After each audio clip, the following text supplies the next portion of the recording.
Hello everyone, Assalamu alaikum. Welcome to my channel Shima's Cooking and Vlog. তো আজকের recipe হচ্ছে একদম অন্যরকম। এই রেসিপিটি অনেকে পছন্দ করেন না, মানে এই খাবারটা আর কি, এই সবজিটা তো অনেকে পছন্দ করেন না। আমাদের ফ্যামিলির মধ্যে মনে হয় শুধু আমি পছন্দ করি, আমি রান্না করি। কখনো আমি দেখিনি তারা রান্না করতে বা খেতেও দেখি নাই। তো যাই হোক, আজকে আপনাদের সাথে শেয়ার করতেছি।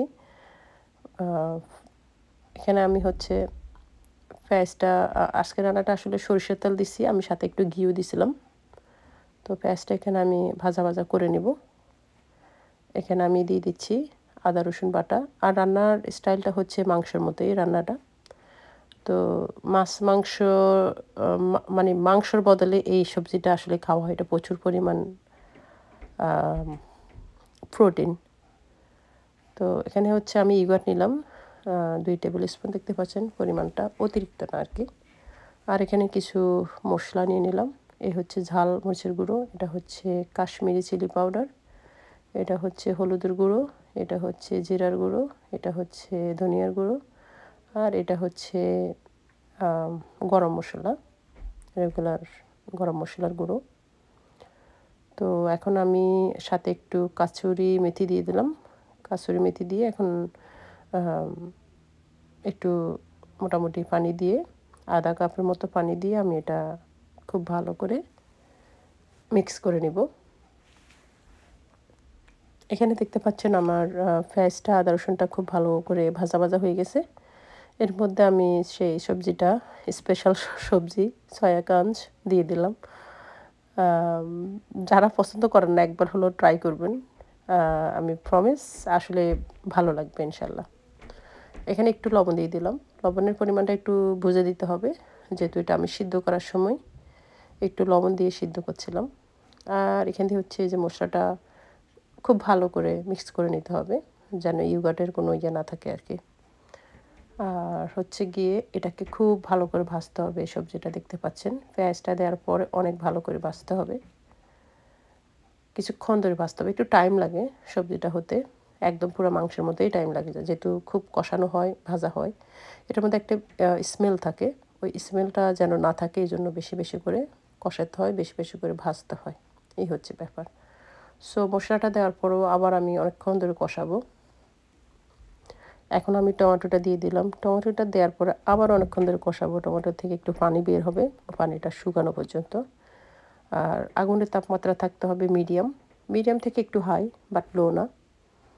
দেখতে পাচ্ছেন পানিটা একটু বের হয়ে গেছে টমেটোর থেকে। তো আবার আমি এখন শুকনো শুকনো করে ভেজে নিব। যত বেশি ভাজা হবে তত বেশি মজা হবে, এটা হচ্ছে কথা, গন্ধটাও থাকবে না। আর এখানে হচ্ছে আমার ফেভারিট একটা পাখি, নাম হচ্ছে কোয়েল। কোয়েল পাখির রেসিপি আমার চ্যানেলে আছে, আপনারা একটু ঘুরে দেখতে পারেন। সো এই পাখিটা আমি হচ্ছে স্পেশালি অতিরিক্ত ঝাল দিয়ে মানে রান্না করি।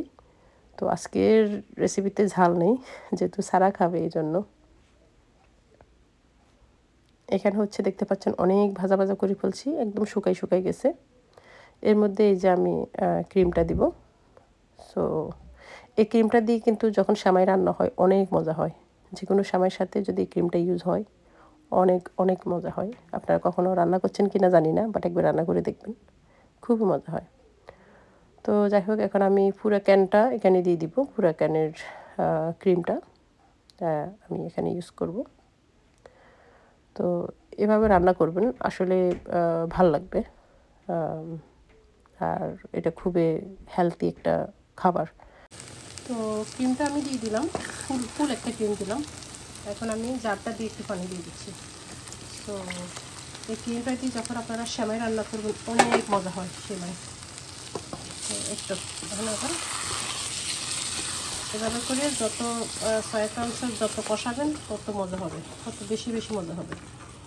এটা খুব আমার ফেভারিট একটা, ঠিক এইভাবে রান্না করি আমি, খুবই মজা হয়। সো আপনারা এভাবে একবার ট্রাই করবেন, দেখবেন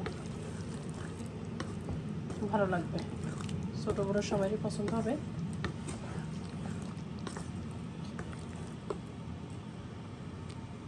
আমি আরেকটু সেম ক্যানের আরও এক ক্যান পানি দিয়ে দিচ্ছি, গরম পানি।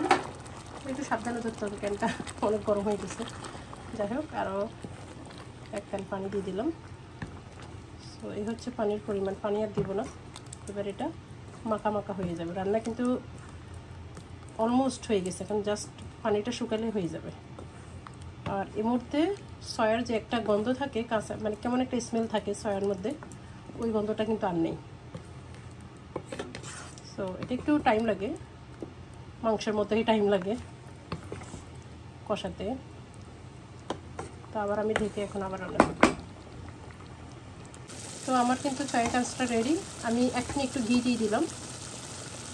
তো এই যে হয়ে গেছে, এখন আমি চুলাটা অফ করে দিলাম। রেডি। তো খুবই সুস্বাদু হয় এটা, ভাত দিয়ে, পোলাও দিয়ে, রুটি দিয়ে, পরোটা দিয়ে, যে কোনো কিছু দিয়ে এটা খেতে কিন্তু অসাধারণ লাগে। আমার কাছে তো অসাধারণ লাগে, নিশ্চয়ই আপনাদের কাছে লাগবে ইনশাল্লাহ।